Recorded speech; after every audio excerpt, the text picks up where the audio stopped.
AB party তাদের আলোচনা এখনো শেষ করতে পারেননি এমন কোনো পরিস্থিতি হয়েছে কিনা। যাই হোক, এনসিপির ভেতরে যা যা হচ্ছে তার ভবিষ্যৎ কি হতে পারে। এবং একটা ইন্টারেস্টিং তথ্য গতকালই আমি একটা টকশোতে শুনে আসলাম যে সরকারের কেউ নাকি খুব চেয়েছিল বা কেউ খুব চেয়েছিল এনসিপি জামাতের সাথে যাক। কি ঘটলো আমরা দেখলাম। জামাতে ইসলামের পক্ষ থেকে একটা সংবাদ সম্মেলন করা হলো, সেখানে ঘোষণা দেওয়া হলো। এরপর এনসিপির পক্ষ থেকে জনাব নাহিদ ইসলাম, জনাব আখতার, হাসনাত আবদুল্লাহ তারা একটা সংবাদ সম্মেলনে আসেন এবং আখতার এবং নাহিদ কথা বলেন।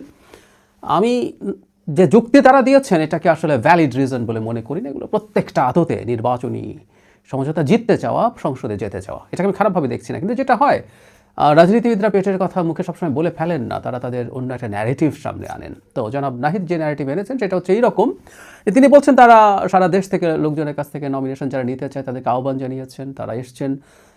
একটা পর্যায়ে তাদের তিনটা দল, আমরা জানি এবি পার্টি, এনসিপি এবং রাষ্ট্র সংস্কার আন্দোলন, এই তিনটা দল মিলে একটা গণতান্ত্রিক সংস্কার জোট নামে একটা জোট করেছিল, সংস্কারকে হাইলাইট করে। তার পরবর্তীতে উনি বলতে চাইছেন, ওনার বক্তব্য থেকেই আমি বলছি যে ওসমান হাদি যখন হত্যাকাণ্ডের শিকার হলেন তখন সব প্রেক্ষাপট পাল্টে গেল, নানা রকম সংশয়, এই বুলেট তাদের দিকে বা অন্য কারোর দিকে আসতে পারে। এই প্রেক্ষাপটে তারা বলছেন যে নির্বাচনটা যেন সঠিক হয়, ঠিক হয় এবং প্রতিদ্বন্দ্বিতাপূর্ণ হয়, সে কারণেই তারা মনে করেছেন এই জোটটা করা দরকার। আই এম নট কনভিন্সড, একেবারেই নই। এমনিতেই যদি বলি, আসলে একটা দল ডিসিশন নিয়েছে, তারা এবারই যতটা সম্ভব ভালো করতে চায় নির্বাচনে, সংসদে যেতে চাইলে, পারলে সংসদে যেতে চান। সুতরাং তারা বিএনপির সাথে আলোচনা করবেন, জামায়াতের সাথে আলোচনা করবেন, এটাই স্বাভাবিক ছিল। আসলে এই ন্যারেটিভটা তৈরি করতে হচ্ছে, কারণ হলো যতই হাস্যকর শোনাক, কারণ হচ্ছে তারা নয়া বন্দোবস্তের কথা বলছিলেন, তারা জামায়াতের বিরুদ্ধে আসলে খুবই টাফ কথাবার্তা বলছিলেন রিসেন্ট টাইমসে, খুবই টাফ কথাবার্তা, তাদের ৭১-এর ভূমিকা নিয়ে, তাদের ধর্মভিত্তিক ফ্যাসিবাদ নিয়ে গুরুত্বপূর্ণ নেতারা কথা বলেছেন। ইভেন জনাব নাহিদ ইসলাম বলছেন যে সংস্কারের ব্যাপারে বা জামায়াত ইসলামী হোক, এনসিপির যারা এটার পক্ষে আছেন, এই নির্বাচনী সমঝোতার পক্ষে আছেন, তারা বলার চেষ্টা করছেন আসলে সংস্কারের মতো ইস্যুতে তাদের খুবই ঐক্যমত্য রয়েছে। আমরা নিশ্চয়ই ভুলে যাইনি যেদিন জুলাই সনদ স্বাক্ষরিত হয়, যেখানে এনসিপি যায়নি, সেখানে জামায়াত ইসলামী যাওয়ার পর জনাব নাহিদ ইসলাম একটা স্টেটাস দিয়েছিলেন যেখানে খুব কঠোরভাবে এই সংস্কারের সব কিছু ধ্বংস করার জন্য তিনি জামায়াতকে দায়ী করেছিলেন।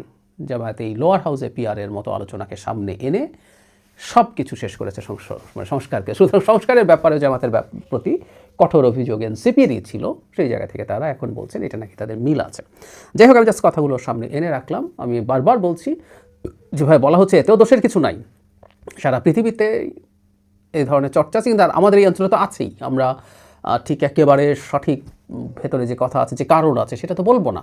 প্রধান কারণ, আবারও বলছি, এনসিপি চায় এই নির্বাচনেই জিতে সংসদে যেতে। সেটার জন্য তারা বিএনপির সাথে আলোচনা করেছিল, ফলপ্রসূ হয় নাই, তারা এখন জামাতের সাথে গেছেন। কিন্তু এই যে জামাতের সাথে গেলেন, এটা নিয়ে খুব গুরুত্বপূর্ণ দুটো তথ্য একটু দিতে চাই। আর এটাও কথা বলবো যে এনসিপিকে ভেঙে নতুন কোনো দল হতে পারে কিনা সেটাও। আচ্ছা, জামাতের সাথে যাওয়া নিয়ে যদি বলি, সেটার খুব ইন্টারেস্টিং একটা অভিযোগ বলবো, আমি আঙ্গুল তুলেছেন ডক্টর তাসনিমা জাবিন, খুব দীর্ঘ একটা স্টেটাস দিয়েছেন। আমি আপনাদেরকে অনুরোধ করবো পুরো স্টেটাসটা একটু পড়ে ফেলবেন। অনেক কথা লিখেছেন খুব চমৎকারভাবে, কিন্তু এর মধ্যে একটা জিনিস খুব ক্লিয়ারলি তিনি বলতে চাইছেন, এটা একেবারে একটা পরিকল্পিত ঘটনা। মানে এই যে যাবতীয় যা ঘটলো এতদিন ধরে, এনসিপি তৈরি হওয়া, এনসিপি এরপর যা করলো, যা করে এসে শেষ পর্যন্ত যেভাবে তারা জামাতের সাথে জোটে গেল, এটাকে তিনি পরিকল্পিত দাবি করছেন। অনেক কথাবার্তা আছে, অনেক অভিযোগ আছে। উনি এই দলটার সাথে শুরু থেকেই ছিলেন, সুতরাং বেশ কিছু অভিযোগ করেছেন। এগুলো আমরা আমাদের মতো করে বোঝার জন্য এটা পড়ে রাখা ভালো। কিন্তু এটা পরিকল্পনার কথা বলছি, এই পরিকল্পনার অংশেই মনে হলো গতকাল একটা টক শোতে ইত্তেফাকের এক্সিকিউটিভ এডিটর জনাব সালেউদ্দিন টক শোতে অন রেকর্ড একটা কথা বলেছেন, সেই জন্য সেটা আমি ব্যবহারই করতে পারি। তিনি বলছেন কথাটা ঠিক এইরকম, তিনি সাথে সরকারের একজন গুরুত্বপূর্ণ ব্যক্তির প্রেজেন্সে জনাব নাহিদ ইসলাম বলছেন সরকারের একজন উপদেষ্টা তাকে বারবার চাপ দিচ্ছেন তারা যেন দ্রুত জামাতের সাথে জোট করেন। আবারও বলছি, জনাব সালেউদ্দিনের সাথে, তার সাথে উপস্থিত ছিলেন এই বর্তমান সরকারের গুরুত্বপূর্ণ একজন ব্যক্তি। এই দুজনের সামনে জনাব নাহিদ ইসলাম বলেছেন সরকারের কোনো একজন উপদেষ্টা তাকে ক্রমাগত নিয়মিত চাপ দিচ্ছেন তারা যেন জামাতের সাথে জোট গঠন করে। তার মানে এই সরকারের লোকজন এই ধরনের কাজ করে বেড়াচ্ছেন। কোন উপদেষ্টা? এই ব্যাপারটা নিয়ে আসলে আমাদের কৌতূহল আছে এবং সরকারে বসে রাজনীতি চলছে। ছাত্র উপদেষ্টারা সরকারে বসে রাজনীতি করতেন আমরা জানি, কিন্তু এখন তো ছাত্র উপদেষ্টারা নেই, এখন অন্য কোনো উপদেষ্টা রাজনীতি করছেন, সেটা আমাদের একটু মাথায় রাখা দরকার আছে।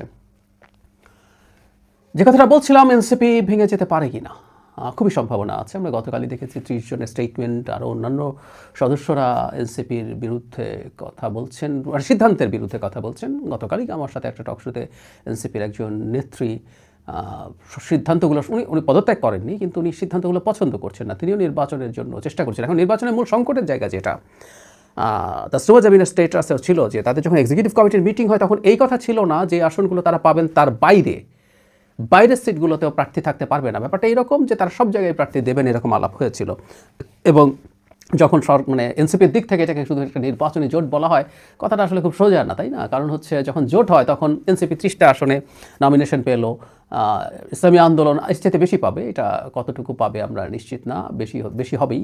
তো এনসিপি তার সিটের বাইরে তার কোথাও ক্যান্ডিডেট দিচ্ছে না, তাকে কাজ করতে হবে অন্য দলগুলোর জন্য, জামায়াত ইসলামী, ইসলামী আন্দোলন সহ যারা প্রায় সবই তো আসলে ইসলামিস্ট দল, তাদের যে প্রার্থী আছে তাদের পক্ষে এনসিপিকে ক্যাম্পেইন করতে হবে। এনসিপির পক্ষে তারাও ক্যাম্পেইন করবে, এদের ক্ষেত্রেও তাদেরকে করতে হবে। ফলে যেটা দাঁড়ালো, এনসিপি যে বলছে এটা আদর্শিক না, টু সাম এক্সটেন্ট এটা ওইদিকে চলে যায়। জামাত তার নিজস্ব চিন্তা আছে। এই জোটে জামাতের বাইরে এমন রাজনৈতিক দল আছে যারা কোনো নারী অ্যাঙ্কার থাকলে সেই টকশোতে আসেন না, যাদের সংবাদ সম্মেলনে কোনো নারী সাংবাদিক প্রবেশ করতে পারেন না। সো এনসিপিকে এখন এইসব প্রার্থীর পক্ষেও সেসব এলাকায় কাজ করতে হবে। তাহলে আমরা বুঝতে পারছি এটাকে এত হালকাভাবে দেখা ঠিক হবে না। যাই হোক, যেটা বলছিলাম ভেঙে পড়তে পারে কিনা, তার মানে যেটা দাঁড়ালো যে অনেকে তো নির্বাচন করতে চাইতেন, যে জামাত তাদেরকে ছাড় না দিল, এখন যেটা হতো সেটা হচ্ছে না, বেরিয়ে এসে কেউ স্বতন্ত্র নির্বাচন করছেন আর কেউ নির্বাচনই করছেন না। পরিস্থিতি এখন ওই জায়গায় চলে গেছে। তাসনুভা জামিনের কথা বলছিলাম, তিনি পদত্যাগ করছেন, কিন্তু তিনি পরবর্তীতে স্ট্যাটাস দিয়ে জানিয়েছেন তার রাজনীতি কিন্তু শেষ না। একইভাবে যারা পদত্যাগ করবেনও, তাসনিম যারা কোনো দলে যাননি কিন্তু তিনি নির্বাচন করছেন, ভেরি মাচ পলিটিক্যাল অ্যাক্টিভিটি, এবং যারা বেরিয়ে আসবেন তারা একটা দল করতেও পারেন। যারা মাহফুজ আলম একটা স্ট্যাটাস দিয়েছেন, সেই স্ট্যাটাসের ভিত্তিতে আমরা এভাবে কথা বলতে পারি। মাহফুজ আলমের স্ট্যাটাসে খুবই ইন্টারেস্টিং একটা জিনিস আছে, সেটা হচ্ছে আমরা প্রায় বলতাম তিনি সরকারে বসে আদতে ছাত্রদের দল তৈরির পেছনে কাজ করছেন, এবং দল তৈরি হয়ে যাওয়ার পর তিনি তাদেরকে নানাভাবে সরকারের থেকে নানাভাবে ইনভলভ থাকছেন। এটাকে আমরা আনএথিক্যাল বলছিলাম। খেয়াল করি উনার স্ট্যাটাসে এটা আছে। নাগরিক কমিটি ও এনসিপি জুলাইয়ের সম্মুখ সারির নেতৃত্বে সংগঠিত হয়েছিল। এ দুটি সংগঠনে আমার জুলাই সহযোদ্ধারা থাকায় গত 1.5 বছর, একটু মন দিয়ে শুনবেন, আমি চাহিবা মাত্র তাদেরকে পরামর্শ, নির্দেশনা এবং পলিসিগত জায়গায় সহযোগিতা করেছি। একদম ক্লিয়ারলি বলছেন উনি এই দল তৈরির পেছনে ক্রমাগত কাজ করে গেছেন। বহুবার বলেছি আমরা। দুইয়ে তিনি অনেক কিছু বলছেন, নানান রকম ভালো ভালো কথাবার্তা ছিল, রাজনৈতিক অর্থনৈতিক বন্দোবস্ত, ফ্যাসিবাদের বিরুদ্ধে সাংস্কৃতিক লড়াই, সামাজিক ফ্যাসিবাদ, ব্লা ব্লা ব্লা, এগুলো উনি বলেছেন, কিন্তু ওরা সহযোদ্ধারা এগুলো ধারণ করতেন। এরপর খেয়াল করে উনি লিখছেন এনসিপিকে একটা বিগ জুলাই আমব্রেলা আকারে স্বতন্ত্র উপায় দাঁড় করানোর জন্য আমি সকল চেষ্টাই করেছি, কিন্তু অনেক কারণেই সেটা সম্ভব হয়নি। এনসিপিকে দাঁড় করানোর চেষ্টা মাহফুজ আলম করছেন সরকারে বসে বসে। স্বীকৃতি দিলেন, তাকে ধন্যবাদ। সো আমরা এতদিন যে অভিযোগগুলো করেছি এগুলো মোটেও ভুল ছিল না, অনেকেই জানতেন। যে আবার এটা ইস্যু না, ইস্যু হচ্ছে তিনি আসলে এই দলে যাচ্ছেন না এরকম বলছেন। আবার একটা পত্রিকায় এরকম নিউজ এসছে যেন আসিফ এবং যেন মাহফুজকে কোনোভাবে জামাত নমিনেশন দিতে চায় না, যারা আসিফের বিরুদ্ধে দুর্নীতির অভিযোগ আছে, আমি আবারও বলছি অভিযোগ আছে এরকম বলা হয়েছে, আর যারা মাহফুজ মওদুদিবাদের বিরুদ্ধে, জামাতের বিরুদ্ধে খুব টাফ কথাবার্তা বলেছেন এসব কারণে। তো যাই হোক, সেজন্যই কিনা বা নিজে না আমি জানি না, কিন্তু তার লাস্ট প্যারাগ্রাফে 2টো লাইন এরকম, নতুন রাজনৈতিক অর্থনৈতিক বন্দোবস্ত সম্ভব ও বাস্তব